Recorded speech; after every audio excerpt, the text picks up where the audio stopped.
नमस्कार, कैसे हैं आप लोग। उम्मीद करता हूं कि आप सभी स्वस्थ होंगे। आप सभी यूपीएससी एस्पिरेंट्स के लिए एक इंपॉर्टेंट अपडेट है। अपडेट यह है कि भाई आज तक हम जैसा समझा करते थे कि पृथ्वी पर 7 महाद्वीप हैं, यानी कि 7 कॉन्टिनेंट्स हैं। डियर, आने वाले समय में हो सकता है कि इस थ्योरी में चेंज आए, जिस थ्योरी को हम प्लेट टेक्टोनिक थ्योरी कहते हैं। ज्योग्राफी में काफी इंपॉर्टेंट थ्योरी है और इस थ्योरी में हो सकता है आने वाले समय में परिवर्तन हो, चेंजेस हो। कारण यह है, खबर यह आई कि अब तक जो हम 7 महाद्वीप काउंट करा करते हैं उसमें से 2 महाद्वीप एक ही महाद्वीप के 2 खंड हैं और वो स्टिल आज भी जुड़े हुए हैं।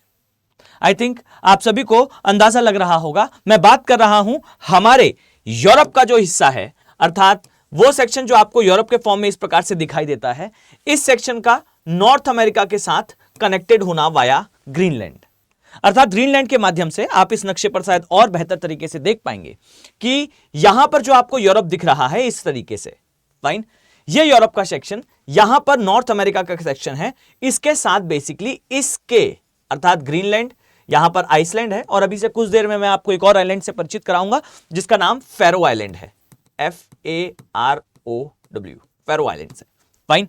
इससे हम परिचित होंगे कि एग्जैक्टली इस माध्यम से ये जो है वो पूरा सेक्शन आपस में जुड़ा हुआ है, ऐसा साइंटिस्ट का कहना है। और अगर ये जुड़ा हुआ है तो डियर, ये आने वाले समय में यूपीएससी की तैयारी करने वाले अभ्यर्थियों के लिए plate tectonic theory, I think आप सभी ने सुना होगा इस थ्योरी का नाम, इसे कहते हैं प्लेट टेक्टोनिक थ्योरी, या फिर इसे हिंदी में कहा जाता है प्लेट विवर्तनीकरण का सिद्धांत, प्लेट विवर्तनीकरण का सिद्धांत। इसमें बेसिकली बड़ा चेंज लेकर आएगा, फाइन, क्योंकि यह थ्योरी बेसिकली इस बात पर आधारित है कि नॉर्थ अमेरिका की जो प्लेट है वो पूरी तरह से अलग हो चुकी है यूरोप की प्लेट के साथ। तो आइए जरा इसके बारे में चर्चा करते हैं, एग्जैक्टली समझने का प्रयास करते हैं कि यहां हुआ क्या है। तो सबसे पहली बात तो यहां आप जरा ध्यान से देखें, मैं यहां पर नक्शा प्लॉट करके आपको समझाने का प्रयास करता हूं कि एग्जैक्टली कंडीशन है क्या। पहली बात तो यह कि हमें वर्ल्ड मैप में दिखाई देता है यह अफ्रीका का पोर्शन है। इस तरीके से आप चलेंगे तो ये हमारा अरब का एरिया है, ये हमारा पेनिनसुलर इंडिया है। यहां से चलते हुए आप आएंगे तो यहां वियतनाम, कंबोडिया, लाओस वाला एरिया से होते हुए चाइना का पोर्शन, और इसी तरीके से जो है कामचटका का एरिया यहां से दिखाई देगा आपको। And this whole thing is like this, fine. ये साइबेरिया वाला पोर्शन है और यहां से आपको यूरोप दिखाई देगा, यहां ग्रीस दिखेगा, इस तरीके से इटली दिखाई देगा, और यहां से चलते हुए आप आएंगे तो ये सेक्शन आपको इस तरीके से दिखाई देता है, this called is Europe. Now यहां आपको इस तरीके से दक्षिण अमेरिका यानी कि साउथ अमेरिका दिखाई पड़ता है, यहां आपको नॉर्थ अमेरिका, और नॉर्थ अमेरिका का वो प्लेस जो बेसिकली हमारे लिए अभी कंसिडरेशन का पॉइंट है, अर्थात ये वाला एरिया। अब आई थिंक आप सभी को पता होगा कि हम सभी ने इसे बहुत बेहतर तरीके से पढ़ रखा है दैट ये सारे ही कॉन्टिनेंट्स पहले एक ही स्थान पर थे, यानी कि ये जो पोर्शंस आपको दिख रहे हैं ये इस तरीके से यहां पर ट्रैवल कर कर आए हैं, राइट। हम सभी ने एक थ्योरी पढ़ रखी है जिसे कहा जाता है महाद्वीपीय विस्थापन या फिर कॉन्टिनेंटल ड्रिफ्ट थ्योरी, और इस थ्योरी का की पॉइंट ही ये है कि इस तरीके से आपको जो है वो अफ्रीका दिखाई पड़ता है, यहां आपको जो है वो साउथ अमेरिका दिखाई पड़ता है, एंड इस तरीके से यहां आपको पेनिनसुलर इंडिया दिखता है, और इस तरीके से यहां आपको ऑस्ट्रेलिया दिखता है। और इसके हमारे पास प्रॉपर एविडेंसेस हैं, लाइक हमारे पास बहुत सारे फॉसिल्स हैं जो ये बताते हैं कि ये पोर्शंस बेसिकली पहले जो है वो कनेक्टेड थे, और कनेक्टेड होने का हमारे पास जीवाश्म हो यानी कि फॉसिल्स हो या अदर कोई भी एविडेंस हो, लाइक एनिमल्स की उपस्थिति या फिर अदर चीजें, ये सारे ही कॉन्टिनेंट इस तरीके से ड्रिफ्ट हुए हैं। ये सभी अलग अलग दिशा में जो है वो मूव कर रहे हैं। जैसे यहां पर आप देखें तो ये अफ्रीका है, ये इंडिया है, ये प्रायद्वीपीय भारत है बेसिकली, यहां आपको ऑस्ट्रेलिया दिखाई देगा, और ये हमारा साउथ अमेरिका है। नाउ मेक श्योर कि आप पाओगे ये सारे कॉन्टिनेंट अलग अलग डायरेक्शन में बहे हैं और ये अलग हो चुके हैं। अब तक हम यही मान रहे थे। अब यहां पर कहानी में एक ट्विस्ट आता है। नीदरलैंड की जो यूनिवर्सिटी है उन्होंने कहा कि हमने यहां पर कुछ साक्ष्य इकट्ठा करे हैं, कुछ एविडेंसेस इकट्ठा करे हैं। क्या एविडेंसेस हैं वो? तो ये एविडेंसेस हैं कि ये जो हिस्सा आपको दिख रहा है, आई थिंक ये विजिबल होगा आपके लिए, दैट ये जो यूरोप का सेक्शन है ये जो यूरोप का सेक्शन है, यहां पर आपको नॉर्थ अमेरिका दिख रहा है, नॉर्थ अमेरिका दिख रहा है। ये नॉर्थ अमेरिका और यूरोप का सेक्शन एक हिडन पाथ से आज भी जुड़ा हुआ है, और ये जो हिडन पाथ है ये ओशन नहीं है, ये पूरी तरह से महासागर नहीं है। अगर ये महासागर होता, ओशनिक होता कंप्लीटली, एब्सोल्युटली, तो हम कहते हैं कि भाई ये जो हिस्सा है ये अलग हो चुका है पूरी तरह से। और जो थ्योरी है बेसिकली कि भाई दुनिया में 7 महाद्वीप हैं, यानी कि 7 कॉन्टिनेंट्स हैं, this is perfectly will be right. But कहानी में ट्विस्ट क्या आता है? कहानी में ट्विस्ट आता है कि यहां पर हमें महाद्वीपीय यानी कि कॉन्टिनेंटल हिस्सा दिख रहा है। अब ये कैसे दिख रहा है, तो जरा इस मैप से आप समझने का प्रयास करिए। देखें, आप यहां पाएंगे कि ये नॉर्थ अमेरिकन प्लेट है, ये नॉर्थ अमेरिका है, दिस साइड इज ग्रीनलैंड, यहां आपको दिखेगा आइसलैंड, और ये जो हिस्सा है ये है फैरो आइलैंड, और ये जो हिस्सा आपको दिख रहा है इस तरफ, ये वाला section, this is called as Europe. ये यूरोप है, यूरोप कह लीजिए। और यूरोप का जो सेक्शन यहां पर आता है ये स्कैंडिनेवियाई कंट्रीज है, स्कैंडिनेवियन नेशंस है, नॉर्वे, स्वीडन, फिनलैंड, ये सारे कंट्रीज आएंगे, डेनमार्क आदि। फाइन। सो ये सेक्शन जो आपको दिख रहा है, अब यहां समझिए सबसे इंपॉर्टेंट बात है कि प्लेट टेक्टोनिक थ्योरी में कहा गया था दैट ये है GIFR, अर्थात ये हिस्सा है ग्रीनलैंड, आइसलैंड, फैरो रिज, अर्थात ये एक रिज है। और टेल मी, रिज का फॉर्मेशन कैसे होता है? सिंपल सी बात है, रिज का जो फॉर्मेशन है ये तब होता है जब आप इस तरीके से पाएंगे कि ये 2 प्लेट्स हैं, दिस इज द 2 प्लेट्स। आप इमेजिन कर लीजिए कि ये यूरोप की प्लेट है और ये नॉर्थ अमेरिका की प्लेट है, नॉर्थ अमेरिका की प्लेट है, राइट। और अब जब हम ये कह रहे हैं कि ये दोनों प्लेट में विस्थापन हुआ है और नॉर्थ अमेरिकन प्लेट इस साइड शिफ्ट हुई है, तो ये जो GIFR है, अर्थात ग्रीनलैंड, आइसलैंड, फैरो रिज, ये रिज कैसे बनी है? तो जब ये शिफ्ट हो गया, अर्थात the condition is like this that ये प्लेट यहां आपको दिखाई पड़ रही है और ये जो दूसरी प्लेट है ये आपको इस तरीके से दिखेगी, फाइन। और अब इसमें जब शिफ्टिंग हुई है तो शिफ्टिंग के पश्चात यहां पर अंदर से जो है वो मैग्मा अर्थात लावा का जो है वो इरप्शन हुआ है। दिस साइड इज एस्थेनोस्फीयर, ये आपको एस्थेनोस्फीयर दिखेगा, यहां पर मैग्मा यानी कि लावा भरा हुआ है, लावा बोल लीजिए या मैग्मा कह लीजिए, और यहां पर जो कन्वेक्शनल करंट है इसके मूवमेंट के कारण ये शिफ्टिंग हुई है। और शिफ्टिंग जब होगी तो अंदर से जो मैग्मा है ये बाहर आएगा, और डियर इसी के बाहर आने से यहां पर कम हाइट की बट डिसेंटली सिचुएटेड ऐसे आपको रिजेस दिखेंगी, और ये रिजेस जो है वो कंटिन्यूएशन में आपको आगे तक देखने को मिलेंगी। अब ये जो रिजेस आप देख रहे हैं मैं काफी रफली इसे ड्रॉ कर रहा हूं, बेसिकली ये इस तरीके से यहां आपको रिजेस दिखेंगी, फाइन। ये रिजेस समय के साथ इतनी ज्यादा ऊंची हो जाती हैं कि ये ओशन फ्लोर से ऊपर आ जाती हैं, और ऊपर आ जाने के बाद हमें ये एक प्लेट्यू के फॉर्म में दिखाई पड़ती है, अर्थात ग्रीनलैंड और यूरोप का हिस्सा या फिर नॉर्थ अमेरिका का हिस्सा ये जो अलग हुआ है इसके कारण इस हिस्से पर हमें एक प्लेट्यू फॉर्म होता हुआ दिखाई पड़ता है, राइट। ये जो है वो एक प्लेट्यू है। आप इमेजिन करिए कि ये प्लेट्यू बेसिकली कुछ और नहीं है, ये प्लेट्यू ग्रीनलैंड है, ठीक है। So this side is Greenland, fine. एकदम सिंपल सी बात है कि जो नॉर्थ अमेरिका है ये शिफ्ट हो गया, अंदर से मैग्मा का इरप्शन हुआ, और मैग्मा के इरप्शन के पश्चात यहां पर आपको जो है फॉर्मेशन दिख रहा है एक प्लेट्यू का, और ये प्लेट्यू ग्रीनलैंड है। अर्थात ये जो सेक्शन हम कह रहे हैं दैट GIFR अर्थात ग्रीनलैंड, आइसलैंड, फैरो रिज, ये यही कहता है कि नॉर्थ अमेरिका एंड यूरोप ये दोनों अलग हो चुके हैं। ये सिद्ध करता है और ये यूज करता है प्लेट टेक्टोनिक का, राइट। अब आप सोचिए, ये कह रहा है कि अलग हो चुका है, बट अब कहानी में ट्विस्ट है। ट्विस्ट क्या है?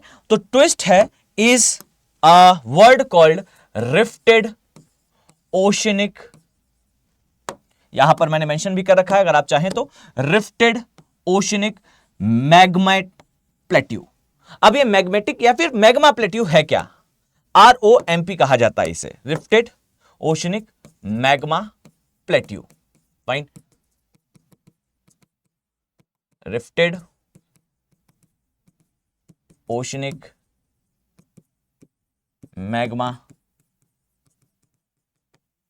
प्लेट्यू, अर्थात ये भ्रंश के कारण बना एक पठार है। यानी कि यहां पर दो जो प्लेट्स यहां बताई जा रही है, जरा फोकस करिएगा। अब कहानी में ट्विस्ट ये है कि ये नॉर्थ अमेरिकन प्लेट है, ये साउथ अमेरिकन प्लेट, माफ कीजिएगा, ये यूरोप की प्लेट है, जस्ट अ सेकेंड, ये इज यूरोप की plate, this one is north America की प्लेट।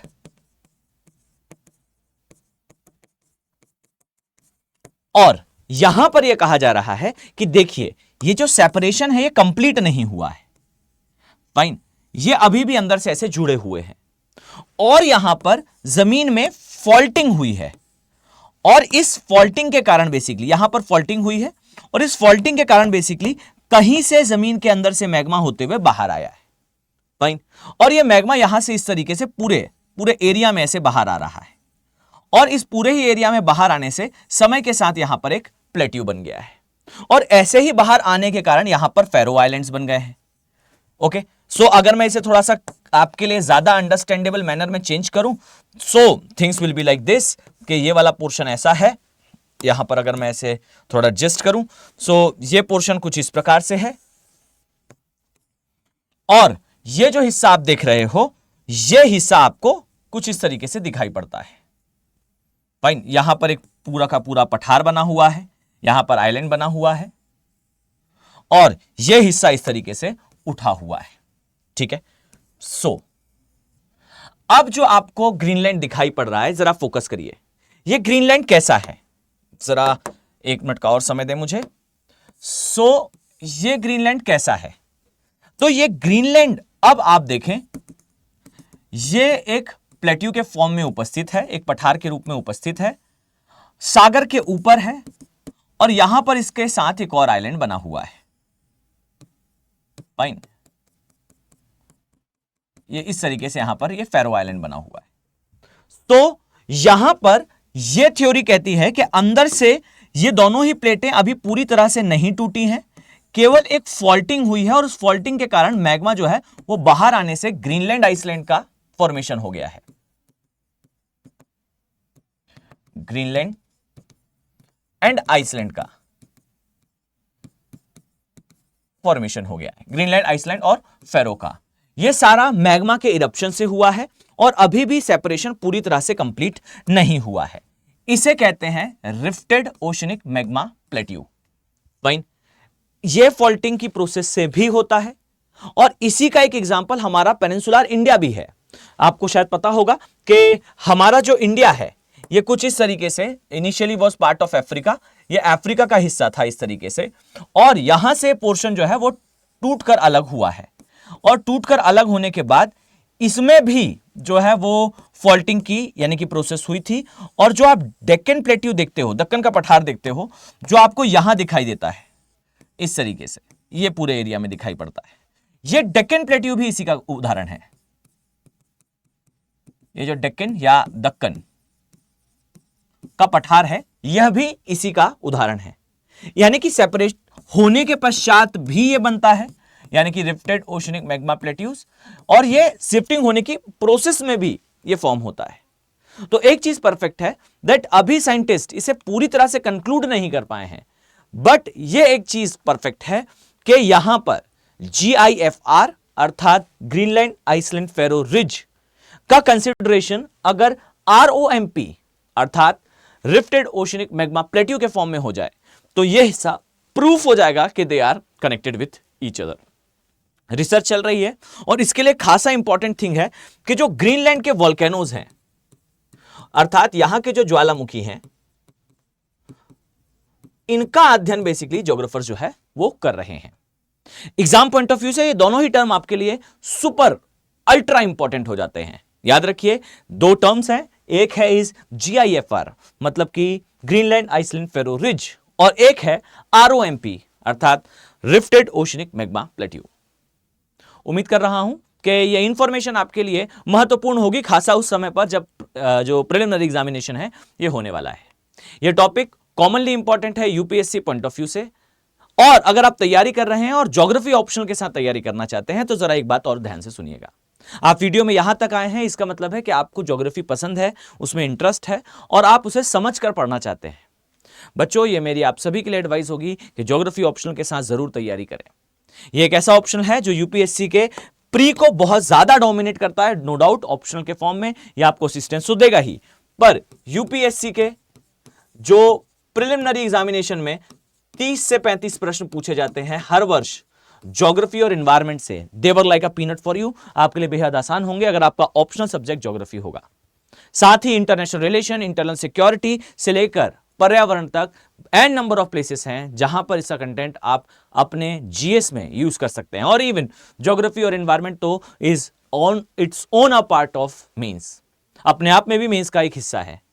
आप सोचिए, आपकी अंडरस्टैंडिंग फार अहेड होगी उन अभ्यर्थियों से जो जनरली किसी और ऑप्शनल की तैयारी करते हुए या फिर जनरली बिना ऑप्शनल की तैयारी करते हुए जो है वो प्री देने जाएंगे। अगर आप चाहते हैं तो इस माह यानी कि फरवरी के माह का जो बैच है ये स्टार्ट हो रहा है, 14 फरवरी से स्टार्ट हो रहा है। आप एडमिशन ले सकते हैं just by using AK live code. देखिए, इस कोड का बच्चों ध्यान से यूज करिएगा और इस ऑप्शन को बहुत सीरियसली लीजिएगा। मैंने कई बार बताया है कि भाई हिंदी माध्यम के रिजल्ट को बेहतर करने के लिए, और बेहतर क्या सुप्रीम बना देगा अगर आप ठीक से तैयारी करते हैं इस ऑप्शनल की। बहुत इंपॉर्टेंट इन डेप्थ चीजों को आप पढ़ते हैं, समझ विकसित करते हैं। और डियर, आप सोच कर देखें, यूपीएससी का कट ऑफ सिर्फ 45 सही प्रश्न पर निर्भर करता है और 35 तो यही दे देगा। आप इमेजिन करें कि 12वीं कक्षा अर्थात स्कूल लेवल एजुकेशन तक के क्वेश्चंस जो है उन्हें टफ करते हुए यूपीएससी पूछा करती है अपने प्री में, और आप यहां पर ऑनर्स लेवल तक की चीजें पढ़ेंगे। ऑप्शनल में आप ऑनर्स लेवल तक की गहराई से पढ़ते हैं। जो प्रश्न यूपीएससी एनवायरनमेंट ज्योग्राफी से पूछेगा वो तो आपके लिए इज लाइक अ पीनट, बहुत ही आसान होगा, बाएं हाथ तक खेल होगा। बट तैयारी करें और वो भी क्वालिटेटिव तैयारी करें। मेरे साथ अगर आप पढ़ना चाहते हैं तो इस बैच का पार्ट बन सकते हैं। आप स्टडी IQ का इस वीडियो के डिस्क्रिप्शन में लिंक होगा, स्टडी IQ की ऐप को इंस्टॉल कर लीजिए और इंस्टॉल करने के पश्चात वहां पर जो ऑप्शनल के बैचेस हैं उनकी डेमो क्लास भी देख लीजिए। बहुत सारी क्लासेस पड़ी हुई हैं, आप आराम से उनका आनंद उठा सकते हैं। देखिए हम किस प्रकार से सिलेबस को कंप्लीट करते हैं। सेकेंड है हमारा एब्सोल्यूट संपूर्ण बैच। इस बैच में इसकी विशेषता है कि 9,999 की कॉस्ट से स्टार्ट हो जाता है और आपको इसका प्लेटिनम वर्जन में सारी सुविधाएं MRP SIP इन सभी के रूप में मिलेगी, अर्थात रेसिडेंशियल प्रोग्राम भी मिलेगा, प्री के लिए भी रेसिडेंशियल प्रोग्राम मिलेगा और n नंबर ऑफ सुविधाएं अलग से प्रोवाइड की जाएंगी। और ये सब कुछ आपका वेट कर रहा है। जस्ट अपने दिमाग पर सेटल रखिए, अ word called AK live code. इस कोड का यूज करते हुए ही आपको इन बैचेस का पार्ट बनना है। ये बैचेस आपके लिए क्रांतिकारी सिद्ध हो सकते हैं, रेवोल्यूशनरी प्रूफ हो सकते हैं। इस उम्मीद के साथ कि आने वाले समय में मैं आप सभी सीरियस IAS एस्पिरेंट्स को इन बैचेस में देखने वाला हूं। चलिए मिलते हैं नेक्स्ट वीडियो में। Have a very nice day. Thank you.